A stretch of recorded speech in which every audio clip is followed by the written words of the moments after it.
భగవద్గీత అధ్యాయం 2 శ్లోకం 41 నుండి 45 వరకు.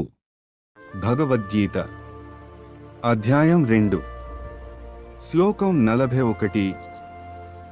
వ్యవసాయాత్మిక బుద్ధిరేకేహ కురునందన బహుశాఖా హ్యనంతాశ్చ బుద్ధయో వ్యవసాయన. సారాంశం: దృఢమైన సంకల్పమే విజయానికి మార్గం. జ్ఞానులు ఒక లక్ష్యంపై మనస్సు కేంద్రీకరిస్తారు. అస్థిర మనస్సు అనేక దిశల్లో తిరుగుతుంది. ఏకాగ్రతతో ఆత్మబలం పెరుగుతుంది. కృష్ణుడు అర్జునుని స్థిరబుద్ధిని అలవరచమని ఉపదేశిస్తున్నాడు. భగవద్గీత అధ్యాయం 2 శ్లోకం 42. యామిమాం పుష్పితాం వాచం ప్రవదంత్య విపశ్చిత వేదవాదరతాః పార్థ నాణ్యదస్తీతి వాదినః. సారాంశం: కర్మకాండలో మునిగినవారు వేదాల పుష్పిత వాక్యాలను పొగుడుతారు. వారికి స్వర్గం, భోగమే లక్ష్యం.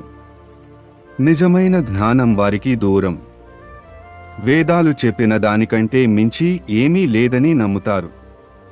శ్రీకృష్ణుడు అర్జునుడికి దీనిని అధిగమించమని ఉపదేశిస్తాడు. భగవద్గీత అధ్యాయం 2 శ్లోకం 43. కామాత్మానః స్వర్గపర జన్మకర్మఫలప్రదాం క్రియా విశేషబహుళాం భోగేశ్వర్యగతిం ప్రతిహ.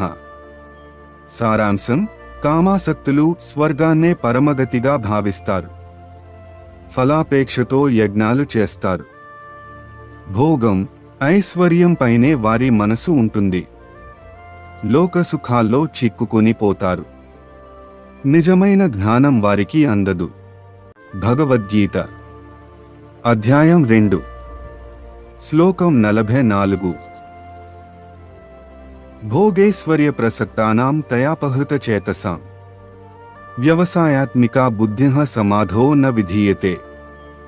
సారాంశం: భోగం, ఐశ్వర్యం పట్ల ఆసక్తి మనసును చెదరగొడుతుంది.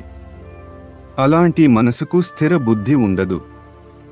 ఆత్మజ్ఞానం మీద ఏకాగ్రత తగ్గుతుంది.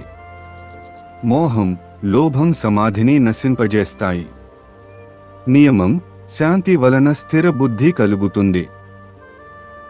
భగవద్గీత అధ్యాయం 2 శ్లోకం 45. త్రైగుణ్య విషయ వేదా నిస్త్రైగుణ్యో భవార్జున నిద్వంద్వో నిత్యసత్వస్థో నిర్వ్యోగక్షేమాత్మవాన్. సారాంశం: వేదాలు 3 గుణాలకు సంబంధించినవి. అర్జున, వాటిని అధిగమించుము. ద్వంద్వాల, సుఖదుఃఖాలు నుండి విముక్తుడవుము. నిత్యసత్వంలో స్థిరుడవుము. ఆత్మజ్ఞానంలో స్థిరుడవై నిర్వ్యోగక్షేమంగా ఉండుము. ప్రతిరోజు భగవద్గీత శ్లోకాల కోసం మా ఛానల్ని సబ్స్క్రైబ్ చేసుకోండి. ఈ శ్లోకం మీకు నచ్చినట్లయితే మిత్రులతో షేర్ చేయండి. జై శ్రీకృష్ణ.